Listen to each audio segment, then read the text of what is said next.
lane control for themselves and the late game initiation potential there, as well as defense versus assassins also works versus Elise, right? Lulu protects very well against her as well. Yeah, Lulu is just a huge blocker for people who want to make plays, and then you have your own playmaker on the Ashe. It becomes very frustrating to make a play and have it succeed against a Lulu. So it means things like Talon become less likely to be picked. Even Ahri is something that you have to really consider. What's the Lulu going to do here? And I would even say LeBlanc, because the last time Ryu played LeBlanc, it was into this Lulu here from Smoothie. And one of those fights, he jumped in, got stunned, and then he got polymorphed and obliterated. So the Zyra pickup provides a strong lane, also safety for someone that might take an arrow to the face. Yeah, we've also been seeing Phoenix1 have low pressure bottom lane in these last 2 games, and now they have one that you expect to force push up the whole time and get some wards behind them so they aren't as easily ganked. I mean, they've had Karma the last 2 games, and Karma not too shabby either. So we'll see how Stun can do here. Definitely can combo very well with the Varus, and if you're able to land up one of those snares. You do have to be very careful, though, about the level 6s from both sides. Possibility of getting those kills early on. Oh, a Kassadin ban from Cloud9. Very interesting. They do have first pick in the second round of the draft phase. So they could even go with the LeBlanc on their side if Jensen wants to try his hand at it. They did definitely feel the pressure from all the sustain of a Gunblade, and might fancy it himself. Yeah, you might have to ban it yourself as well. Top laners get a bit more love here as C9 focusing that on their side in the first phase of bans. Now 18 seconds here in Cloud9 with their final ban. Maybe Ahri take that away from Ryu. Reaper communicating with the team. It's actually going to be the Fizz. They've actually thrown so many bans to keep Impact safe. The Rumble, the Kennen, the Renekton, and the Fizz. They've taken away a lot of the tank bullies that you would typically pick into tanks to punish them and get a lane advantage. Yeah, he would just be left with the Kled as far as one of his main champions for Zig, and he was handed his loss there in the last game by, there it is. As he said, it's always possible for Jensen to also pick that up. Phoenix1 not going to let it go over after that Kassadin ban. Intelligent first round there from Reaper, like him forcing out kind of that ban from Phoenix1. And these have just been such interesting drafts back and forth. These are actually the 2 coaches were number 1 and 2 in the coach of the split voting. Yeah, sorry, Camille showed up. There actually, sorry, there hasn't. Camille showed up. Zyra's eyes go hard. The thickness comes up, and I'm just like, whoa. But yes, they were number 1 and 2, and it was by 6 points. 6-point difference between the 2. That is insane. That is 2 first-place votes of a difference between these 2 coaches. That's how much everybody was voting for both these guys. And look at that. Meanwhile, I can do anything, you can do better. Man, it feels like Ray and Zig kind of learned from each other, because last time they played each other, Ray actually played Kled into Zig, and now he's playing Jarvan into Impact. But I gotta say, if you're playing Jarvan into Impact, you gotta suspect that Impact plays one-on-ones against Ray on that champion. Yeah, it does feel, though, kind of like Cloud9 have been one step ahead in this pick ban phase, as Jensen's gonna lock in his very, very successful Echo into the Syndra now as well. And they've got Impact on the premier tank in the top lane. He's done such a good job at flanking and being that front line for the team.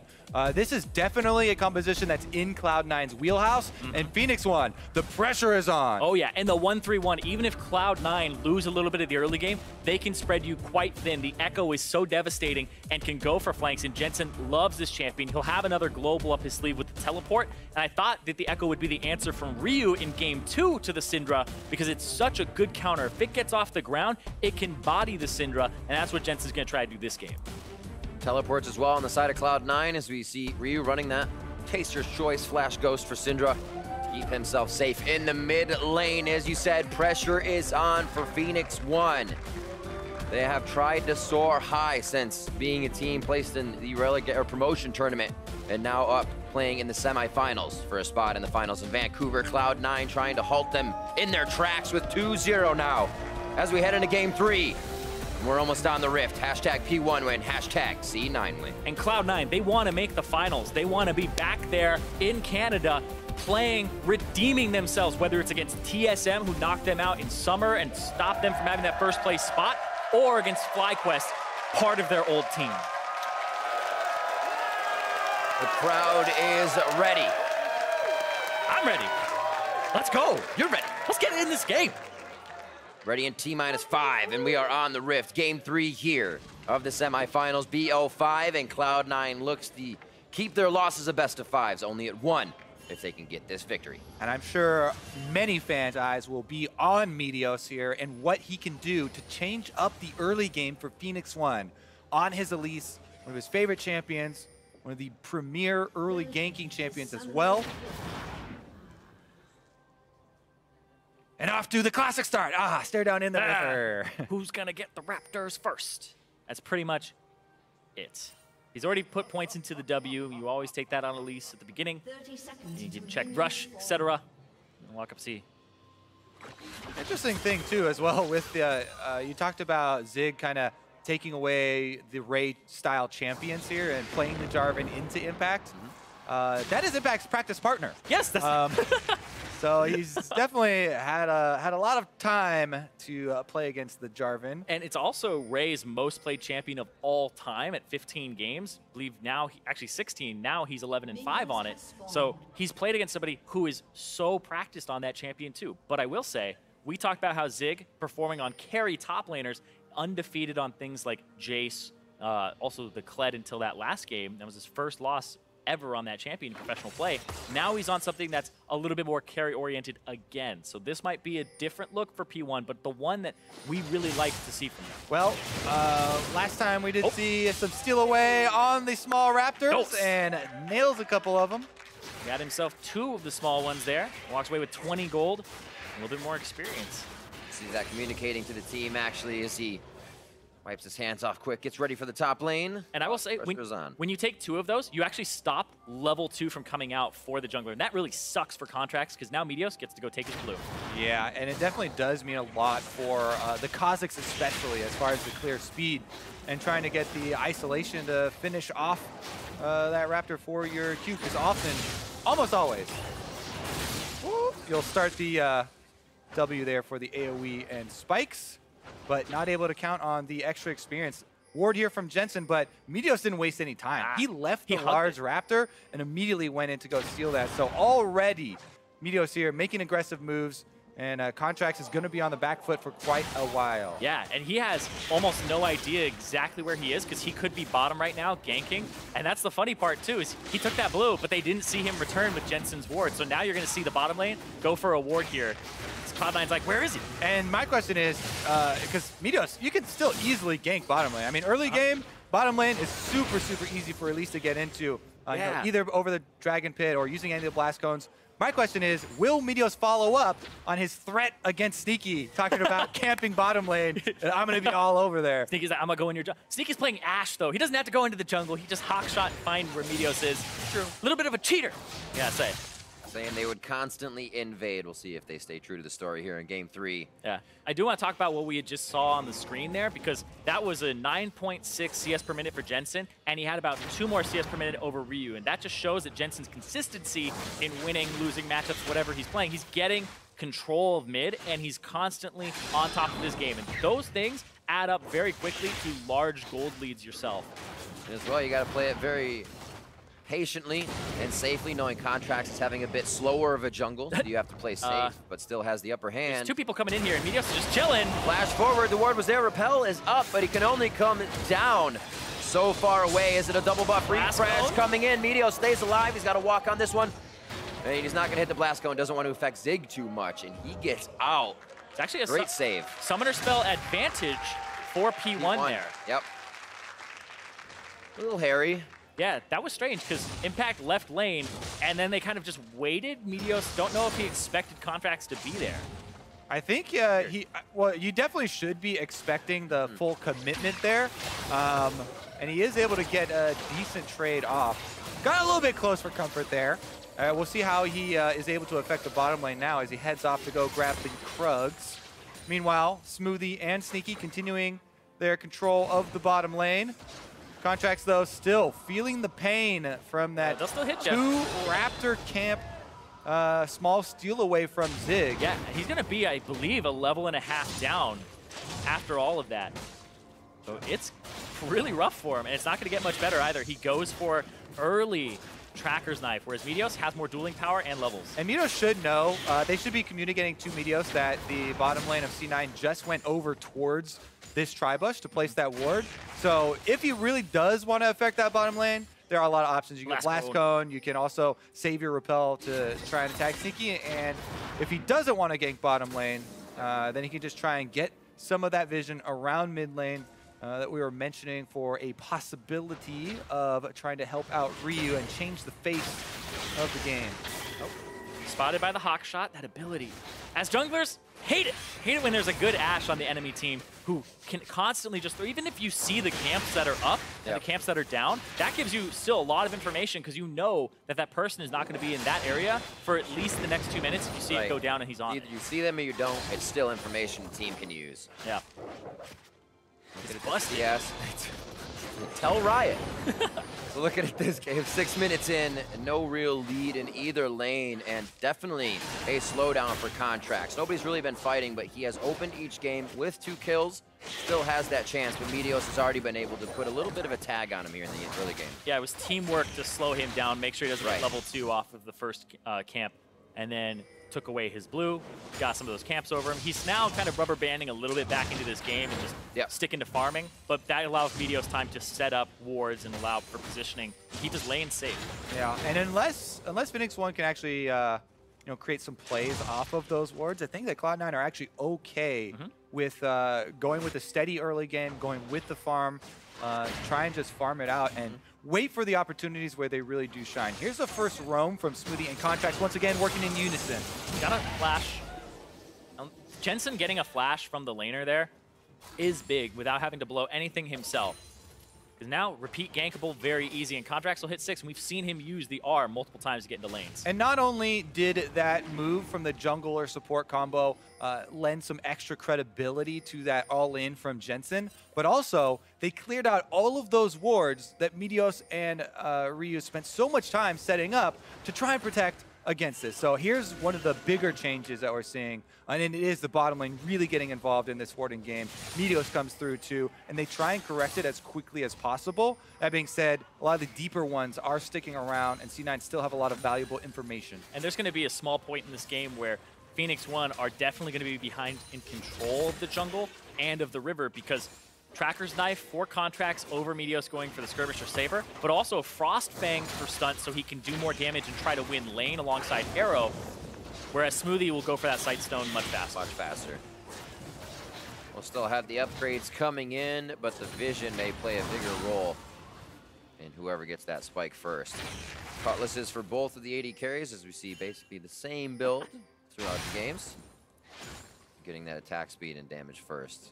Contracts and Impact working the buddy system on the top side, and they're going to walk right into this vision. Yeah, Meteos was on the bottom. They saw him with that ward. And also, he has a red buff to do. So now Contracts gets to hang out on top. That's a good ward from Zig, but it will be killed off, and he'll have to play more defensive for the next few minutes before he gets some cover from Meteos. Also, remember this is an Infernal Drake as the first spawn. So anytime you see top lane movement from the jungler there, you really have to worry about control of that dragon. Splashes down, and Meteos is immediately on the dragon. Exactly. He's on it right now, that flash. And immediately off. Yeah, because Hawk Shot sees him. Uh-oh. Taking a little bit of damage. Feel like pick up the plant, and then you wait. You just disengage, and then you revisit the bottom lane. Meteos might have to make good on his promise to visit Sneaky's lane. Talked about the explosive level 6 from these bottom lanes. Ultimates are currently available. Couldn't get around just enough. Oh, you can get it. This little dance between Ryu and Jensen. Jensen liking that a little bit more with Contracts just behind him, but so is Meteos. Top lane fight of Impact and Zig. The depth charge goes out. Yeah, Riptide has slowed down the fight as Zig can't connect once again, and Impact's going to have to peel off here. Yeah, he was waiting for his Courage of the Colossus to come back up. Went for that hook to try and proc it. Wasn't ready yet. The fruit, saving grace. Yep. I was always wondering when those things came out. I was like, this plant looks busted. Hold on. Hits Ryu. They're going to find him. That could be first blood. Parallel Convergence would have had him locked down. Remember, the flash was blown just earlier, so they make sure they tag onto that mid lane again. Again, Contracts and Jensen are going to make the first blood happen. Meanwhile, Zig taking a lot of damage on the exit there, but once again, the mid lane has been so important, this jungle camp, and it finally does pay off. Sneaky this time, the man to set it up. Yep, with the vision there and the control, Ryu is just kind of getting choked out of this area and doesn't have enough control to see those coming, and the pressure bottom, the Frostbang purchase, etc., is not paying off in actual pressure to keep Sneaky and Smoothie in lane. Plus, one of the main things I always mention with Jensen's Echo is that he earns a CS lead versus pretty much all champions. I don't know how he does it. He uses, obviously everybody does this, but he'll use his teleport early, you know, he goes for that shoving, but even doing that, the last hitting with Echo and with spamming Timewinder, he actually just lands a ridiculous number of those. Here goes the assassination though. Really good arrow from Sneaky to start it off, and then the all-in from the double assassin mids, able to pick that one up very easily. And again, the big reward, Infernal Drake. Yep, and they also get the flash from Meteos, so there's no return gank to the bottom where Sneaky has his down, and that you can make a flash cocoon play or anything of the like right now for Meteos. C9 acting a little bit in the early game again. Does not seem like Contracts was hindered too much off of getting hit on Raptors, then not having a blue. He has found his way back into this game, and it was through Jensen in the mid lane. Yeah, and Sneaky with that arrow, for sure. Oh yeah, setting that up. And that's what we're not seeing from P1. They had something like a Shen, they had Rengar. We weren't seeing enough of these plays. Right. And Cloud9 weren't really putting themselves in too many positions where they could be punished that hard. And just get that pick. You have to be very conscious of that, though. Here comes another arrow. Parallel Convergence as well, coming in from just in the fog of war. Nicely played by Jensen. They're trying to get all the tricks with the fog here played to get an advantage in the mid lane. Over a full level advantage as well for Jensen here, currently on the Echo in that mid lane. And, you know, again, the attempts from Meteos and Stunt working together, try and get some of that vision back and cut off the playmaking from the river, but gonna be a long time for them to really be able to gain control there. And you're talking about the advantage that Jensen has. Highest CS per minute in the entire league, and that blows my mind because that's not just early game, that's the whole game. Sure, sometimes he gets funneled farm, but even if he's in losing matchups, he's still almost around that 10 per minute mark. Oh, gets locked up! That's what he's feeling here. Chrono breaks back. Repel is up, and now they might have Meteos. That flash is down. Yep. They didn't have enough forward vision in the right spot to see that coming back at them. Ryu could be the focus. Arrow tries to get to him for the flash into pre-position. Impact knows he has to walk out, and Cloud9 read that quite nicely to get themselves to safety. And Zig doesn't have enough mana here to go for an EQR combo onto anybody, so there's no way he can catch after that teleport. Another victory there for Cloud9, coming out with the extra kill, and now again working in force to clear out more of the vision, remove more of the options. Meanwhile, Sneaky gets flashed on. Where's the R? Stunt there it is. Going hard. There's a piercing arrow through. Hail of arrows, and the last auto from Stunt is going to pick that up. Sneaky heal is down as he goes as well. Yeah, Ignite comes up as well for that kill. That's one of those ones, though, you're like, Arrow really wants that kill to get himself further ahead in this game. That's a good point.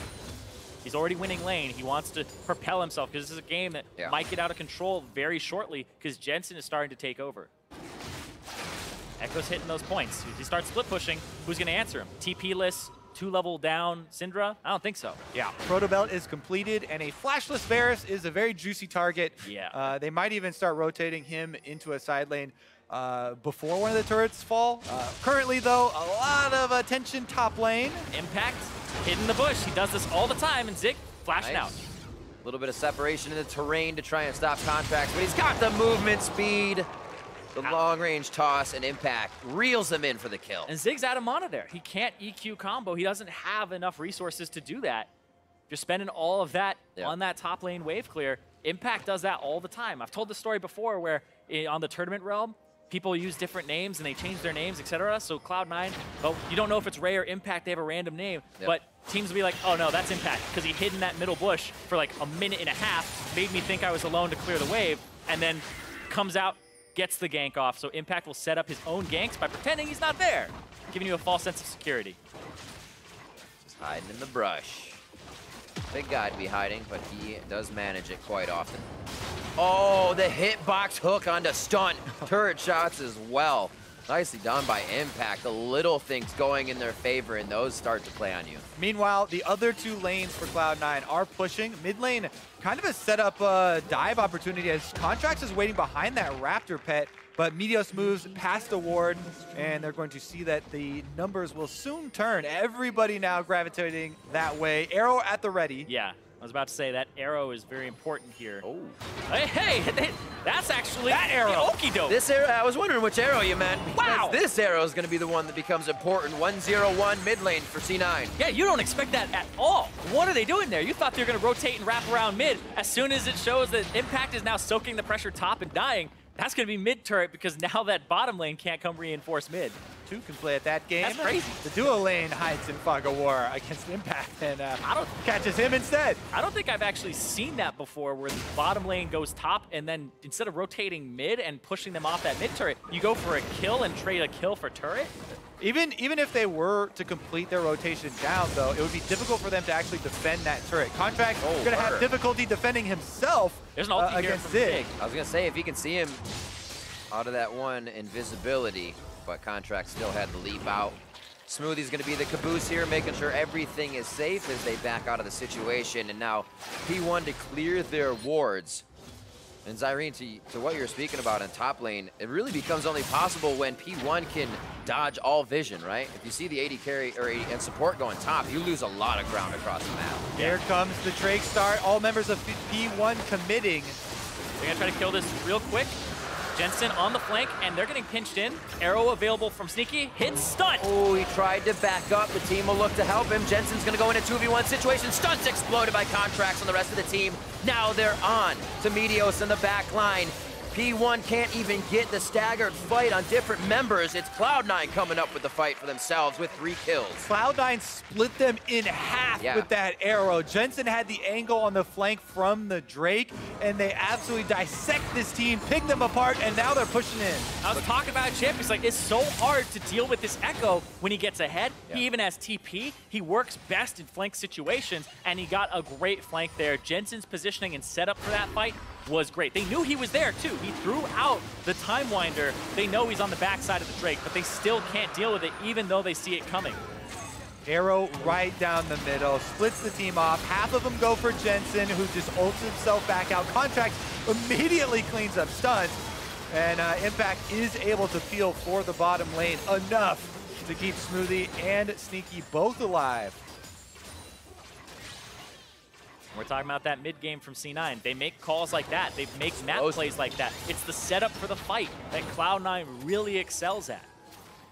Phoenix1, things are getting very difficult for them once again. They've been in this scenario already before in the series, fighting to get vision back, fighting to create some space for them to make plays. And it really does, again, have to be in a numbers advantage situation because they're starting to just get outstatted with all the extra gold and Infernal Drakes going over here to Cloud9.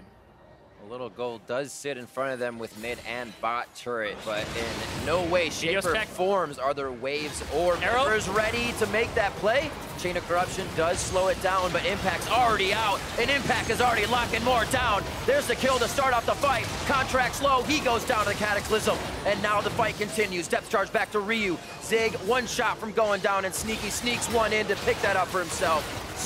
Stunt rather, follows through, and now Ryu's gonna have to hide, find safety under the turret or solace on the fountain, because nothing outside the base is Oh, we got the hook! There it is from Impact, another long-range hook, the follow-up kill to come through, and Jensen picks up another one, 3-0-3. Doesn't matter who Cloud9 are playing, Ray, Impact, they're both playing great today, and Impact helps so much with that fight. Jensen on the flank as well. And pick off Meteos to start it off, but man, Cloud9 are starting to run away. It's that tempo. Yeah. Once they get it, they keep forcing the fight, and they have the arrow to do so. Yeah, Cloud9 look like they don't care who else is going to be in Vancouver, but they damn sure will be. Let's see this again. And it makes sure that their play is on point. Contracts hanging out in the front to cut off Ryu and Arrow's escape.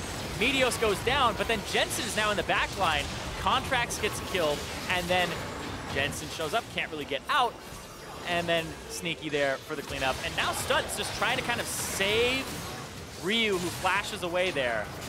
And it's just miscommunication as well from P1. P1 are getting put in positions that they don't seem to know how to deal with. They've actually been playing the split pretty well as a team and playing coordinated fights, but this just seems like they're getting pulled apart by a composition that comes at you from all angles. That was an awesome read by Impact to kind of follow the step backs of Ryu and how he was walking out to get the last kill.